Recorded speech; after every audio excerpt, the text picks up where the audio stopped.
বাংলাদেশের গরুগুলো আওয়ামী লীগ করেছিল। তখন আমি চিন্তা করছি, আল্লাহ তোরা তুই কুদরত আল্লাহ।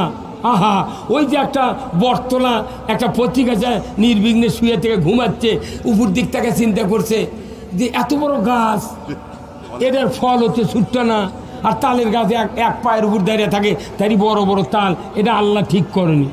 এই কতি একটা বটের গাছের ফলে সব লাকত পড়েছে, তখন লাকত পড়লি তখন এনা লাগিছে, তখন কোথায় আল্লাহ বাঁচাচ্ছ তুই, যদি তালের লাগানো হলে হয়নি কথা কর, তাহলে আমার লাখ মুখ গুঁড়ো হয়ে গেল কিনা। তখন আমি চিন্তা করি, আল্লাহ তোমার শুকরিয়া আদায় করে শেষ করতে পারবো না। আজকে গরুর গলো ছুঁয়ে আছি, তুমি যে গরুর জবান দাওনি এই দিন আজ বাঁচে কেন?